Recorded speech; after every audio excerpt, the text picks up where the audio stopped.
You know someone making $80,000 a year who always seems broke. They drive a newer car, live in a nice apartment, eat out 3 or 4 nights a week, and somehow never have anything left over at the end of the month. And then you know someone making $50,000 who quietly puts money away every single paycheck, drives a 10-year-old car that runs fine, cooks at home, and never once complains about being short on cash. The difference between these two people is not income. It is not luck. It is not even discipline in the way you probably think about it. The difference is a set of decisions made repeatedly that either move you toward financial independence or keep you running on the same treadmill for the next 40 years. Today, I am going to walk you through the exact blueprint for retiring in 10 years, even if you are starting with absolutely nothing in your bank account. And before you click away thinking this sounds impossible, let me be clear. This is not some fantasy scenario. This is pure math backed by decades of data. It is painfully simple to understand. The hard part is actually doing it. My name is Ivan, and this is what nobody tells you about retiring early. Here is a question that changes everything once you actually sit down and think about it. How long does it take to retire based on how much of your income you save? Not how much you earn, not what job you have, not where you live, just the percentage of your paycheck that you keep instead of spend. If you save 25% of your income, you will need about 27 years to retire while maintaining your current lifestyle. If you save 50%, that drops to about 15 years. And if you manage to save 65% of your income, you can retire in just under 10 years. That math holds whether you make $50,000 a year or $200,000. The savings rate is the master variable. Everything else is a footnote. And this is exactly where Rich Richard and Poor Peter start to diverge. Both of them earn $70,000 a year at the same company, same paycheck, same benefits, same parking lot. But Rich Richard lives on about $24,500 a year and puts the rest to work. Poor Peter lives on $63,000 and saves almost nothing. If you ask them both how much they make, they would give you the same answer. But if you ask them how much they keep, the conversation would go in completely different directions. Rich Richard does not feel deprived living on $24,500. He lives in a modest place, drives a car he owns outright, and spends money on things that actually matter to him. He just decided early on that looking wealthy was less important than becoming wealthy. Poor Peter, on the other hand, spends as if his paycheck is a deadline. The money arrives on Friday, and by the following Thursday, most of it has already been assigned to a car payment, a dinner reservation, and a subscription he forgot he signed up for. 10 years from now, Rich Richard is going to have the option to walk away from work entirely. Not because he got lucky, not because he inherited money, because he understood something that Poor Peter never figured out. Retirement is not about how much you make, it is about how much of that income you actually get to keep. Think about that savings rate chart for a second. At 25%, you are looking at close to 3 decades of work. At 50%, you cut that nearly in half. And at 65%, you shave off another 5 years. Every additional 5% you save does not just trim a few months off your timeline. It can shave entire years. The relationship between savings rate and retirement age is not a straight line. It curves in your favor the higher you go. The first 10% you save buys you maybe a year or 2 of early retirement. But going from 50 to 65% can buy you 5 full years of freedom. Now here is where people get stuck. They hear save 65% of your income and immediately think about ramen noodles, no vacations, and a life that is not worth living. That is the wrong way to think about it. This is not about deprivation. It is about intentionality. It is about choosing which expenses actually make your life better and cutting the ones that do not move the needle.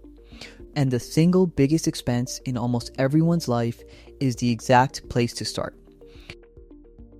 Housing eats anywhere from 30 to 50% of the average person's income. For someone earning $70,000, that could mean $18,000 to $30,000 a year going straight to rent or a mortgage. That is an enormous chunk of income disappearing every single month before you even think about food, transportation, or anything else. And this is precisely where the smartest early retirees get creative. There is a strategy called house hacking that has quietly helped thousands of people slash their housing costs to near zero. The concept is straightforward. You buy a duplex or a small multifamily property, live in one unit, and rent out the other, if the rental income covers your mortgage payment. You are now living essentially for free while building equity in a property you own. Rich Richard buys a modest duplex, moves into the smaller side, and rents the larger unit for enough to cover the entire mortgage plus insurance. His effective housing cost drops to maybe $500 a month for utilities and maintenance. Poor Peter, meanwhile, signs a lease on a one-bedroom apartment for $1,500 a month because the kitchen has granite countertops and the gym has a sauna. The math on this is staggering. That $1,000 a month difference, invested consistently over 10 years at a 7% return, grows to over $173,000. That is $173,000 from a single lifestyle decision about where you live. Not from a raise, not from a stock tip, from choosing a slightly less glamorous front door. And even if buying a duplex is not an option right now, the same principle scales down. Renting a house with a spare bedroom and finding a roommate shaves hundreds off your monthly housing cost. Moving to a less trendy neighborhood 15 minutes further from downtown can save you $300 to $500 a month. Every dollar you free up from housing is a dollar that can go straight into investments, and over a decade, those dollars multiply in ways that feel almost unfair. Beyond housing, the other spending levers are less dramatic, but they add up fast. Rich Richard drives a reliable used car he bought for $8,000. Poor Peter leases a new one for $400 a month because it looks impressive in the office parking lot. Rich Richard cooks at home 5 nights a week and actually enjoys the process. Poor Peter orders delivery 4 times a week and barely remembers what he ate. Rich Richard waits a week before buying anything non-essential and finds that the urge passes 95% of the time. Poor Peter buys things the moment he sees them and has a closet full of stuff he forgot he owned.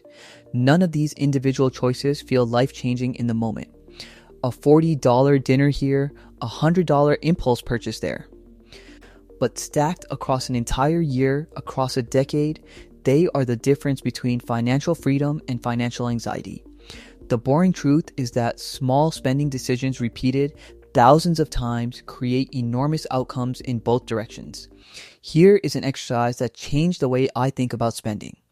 Take any purchase you are considering and divide the price by your hourly wage after taxes. That $50 shirt is not $50. It is 3 hours of your life if you make $17 an hour after taxes. That $400 car payment is not $400. It is 24 hours of your life every single month. Once you start measuring purchases in life hours instead of dollars, you start seeing your spending very differently. Rich Richard did this math once and never forgot it. Poor Peter has never thought about money this way because no one ever showed him how. And there's a reason that the people who build real wealth almost never look like the people you would expect. They are not driving flashy cars. They are not posting vacation photos every other week. They are the ones who quietly decided that financial freedom was worth more than the temporary thrill of looking successful. That trade, the willingness to look ordinary while building something extraordinary, is the one thing that separates the people who retire in their 30s and 40s from the people who work until they physically cannot anymore.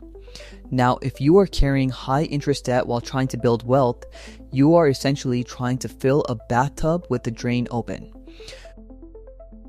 This is the silent killer of early retirement plans, and it is more common than most people realize. Here is a number that should stop you in your tracks.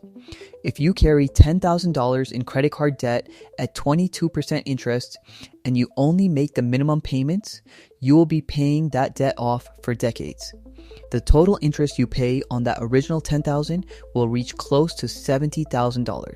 You read that right. $10,000 in purchases becomes almost $80,000 in total payments. That is not a typo. That is compound interest working against you instead of for you. Rich Richard treats high interest debt like a financial emergency. He has a simple rule. If the interest rate on a debt is higher than what he can reliably earn in the market, he pays it off immediately. Credit card at 22%, versus a market that historically returns about 10% before inflation, that credit card gets destroyed first. No exceptions. Poor Peter makes minimum payments on 3 different credit cards while simultaneously trying to invest in individual stocks he read about online. He is essentially borrowing money at 22% to invest at an uncertain return. The math on that will never work, and 5 years from now, he will wonder why his net worth has barely moved. The only debt that makes sense to carry is debt attached to an asset that earns more than the interest costs. A mortgage at 4% on a rental property that returns 8% after expenses creates positive leverage. A car loan at 3% when inflation is running higher than that means you are effectively borrowing at a negative real rate. But consumer debt, credit cards, personal loans, finance furniture, those have to go before the 10-year clock can even start. And here is what makes debt elimination feel so rewarding once you actually commit to it. Every dollar of high interest debt you pay off is the equivalent of earning that interest rate as a guaranteed, tax-free return on your money. Paying off a credit card at 22% is like finding an investment that pays 22% with zero risk. That investment does not exist anywhere in the financial world, and yet it is sitting right there in your wallet. Rich Richard saw this clearly. He attacked his one remaining credit card balance like it was on fire, redirected every spare dollar toward it, and had it gone in 4 months. Poor Peter makes his minimum payment, shrugs, and uses the card again the following week. The balance never moves. The interest never stops. Once your spending is under control and high interest debt is eliminated, the investing piece is actually the simplest part of this entire plan. And I know that sounds counterintuitive because the financial industry has spent decades making investing feel complicated, exclusive, and intimidating. There are entire cable networks devoted to making you believe that you need a team of analysts, a Bloomberg terminal, and an MBA to grow your money. You do not. The strategy that works best for the overwhelming majority of people fits on an index card. Rich Richard figured this out in about an hour one Sunday afternoon. He read a single book on index investing, opened 2 accounts, set up automatic transfers, and never looked back. Poor Peter has spent 2 years watching finance influencers, trading individual stocks based on tips from Reddit threads, and checking his portfolio 6 times a day. Rich Richard's portfolio has quietly outperformed Poor Peter's every single year, and Rich Richard spends approximately 0 minutes per month thinking about it. The irony is almost poetic. The person who does less with their investments almost always ends up with more. First, maximize your tax-advantaged accounts. Your 401k, your Roth IRA, and if you have access to one, your HSA. These accounts save you money on taxes, which means more of your dollars actually go to work. If your employer matches contributions to your 401k, that is free money. Taking less than the full match is the same as turning down part of your salary. Second, invest consistently regardless of what the market is doing. Set up automatic transfers so the money leaves your checking account before you even see it.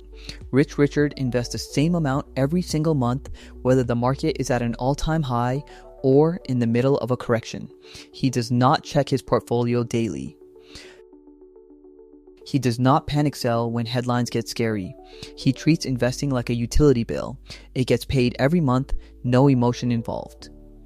Third, keep it simple with a low-cost index fund that tracks the entire market.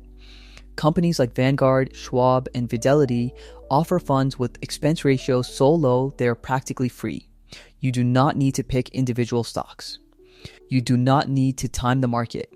You do not need a financial advisor charging 1% of your portfolio every year to tell you what a free target date fund already does.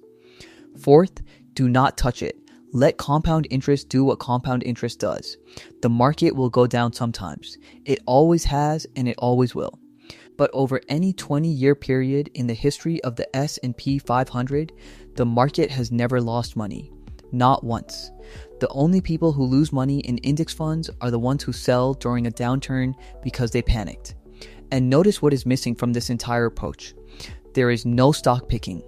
There is no crypto speculation. There is no day trading. There is no complicated option strategy.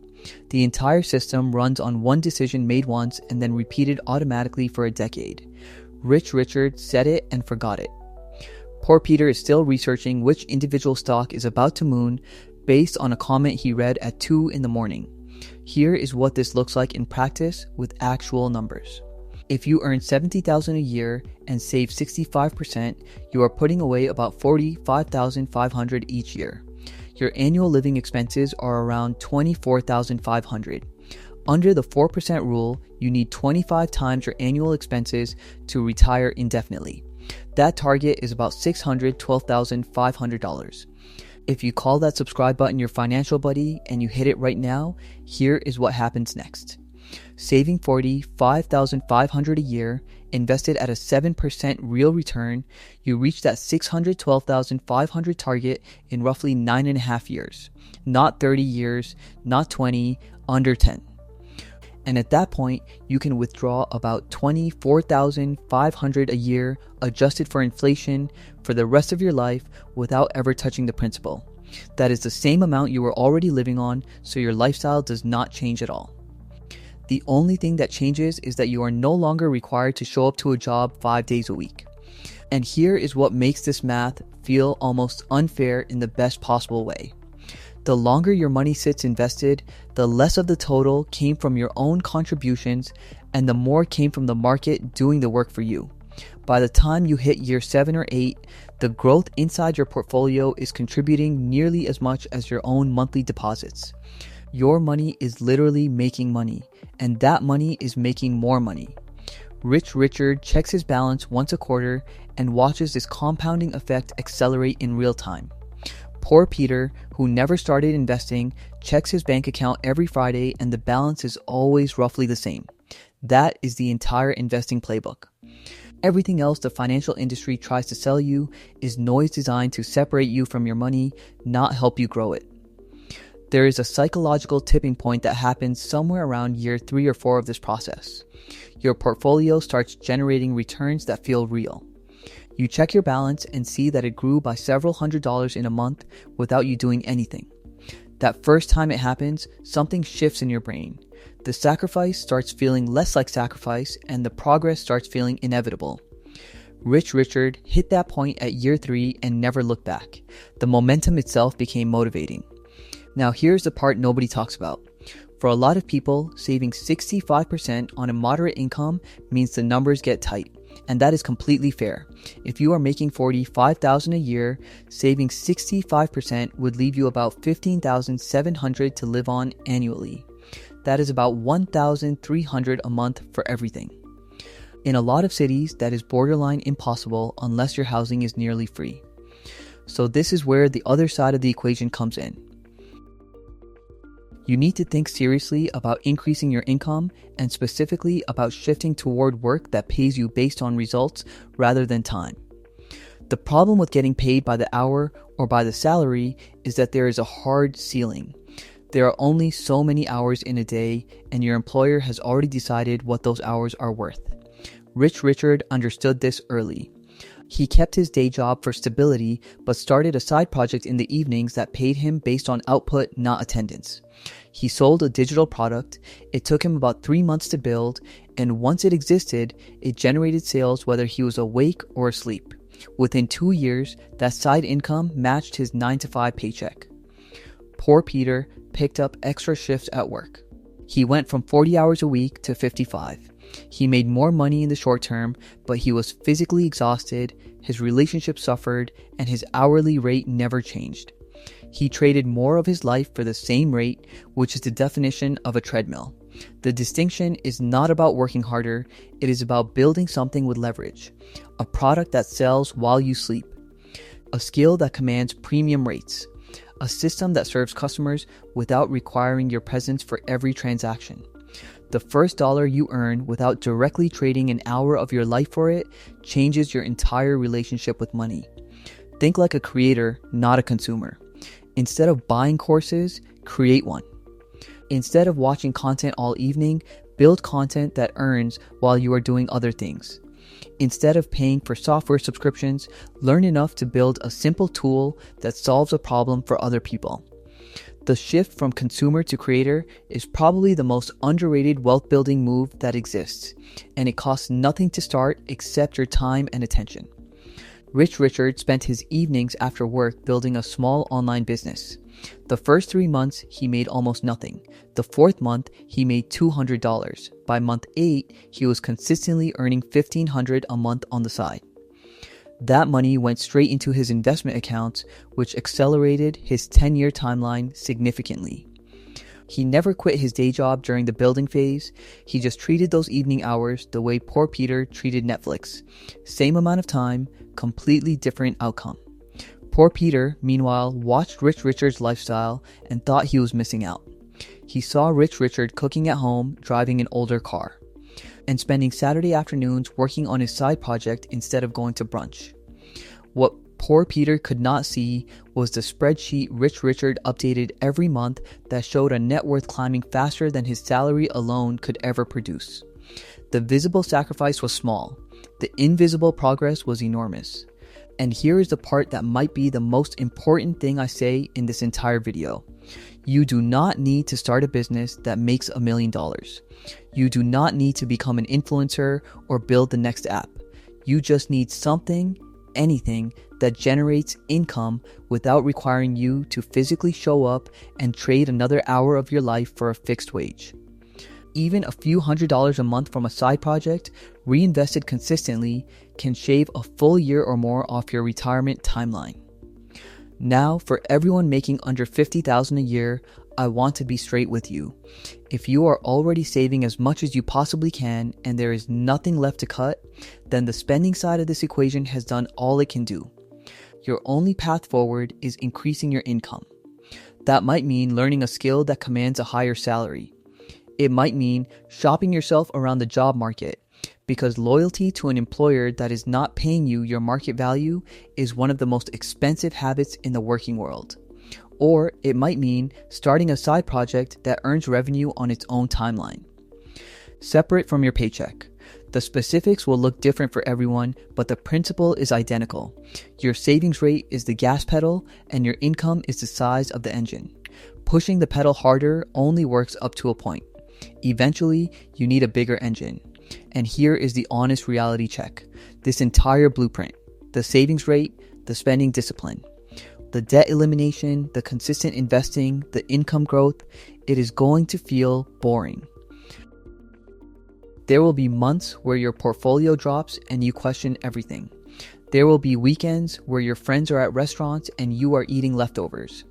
There will be moments where poor Peter's leased car and vacation photos look a lot more appealing than your spreadsheet and your index fund balance. But 10 years is not that long. Think about where you were 10 years ago. You probably remember it clearly. It does not feel like ancient history. Now imagine that 10 years ago you had started this plan. Imagine that right now, today, you had $600,000 sitting in an investment account, quietly growing, throwing off enough return to cover every bill you have. Imagine that showing up to work tomorrow was a choice and not a requirement. That is what is on the other side of this. Not a fantasy retirement on a beach somewhere, not a lottery ticket outcome, just quiet, boring, mathematical freedom. The kind where you wake up on a Tuesday and the first thought in your head is not about your boss or your commute or your deadline. It is about what you actually want to do with your day. Rich Richard is going to get there. He is not smarter than poor Peter. He is not luckier. He just made different decisions with the same paycheck over and over for 10 years. And the beauty of this plan is that it does not require a high income, an inheritance, a lucky stock pick, or a business that goes viral. It requires math, patience, and the willingness to live differently than the people around you for a relatively short period of time. So here is what I would do if I were starting today with $0. Calculate your actual savings rate, not the one you wish it was. Find the single biggest expense in your life and cut it by at least 30%. List every debt by interest rate and attack the highest one first. Open a Roth IRA and a brokerage account, pick a total market index fund, and set up automatic monthly contributions. Then spend at least 5 hours a week building something that can earn money without requiring your presence. The rich stay rich by living like they have nothing to prove. The broke stay broke by living like they have everything to prove. Choose which one you want to be and then make the next 10 years count.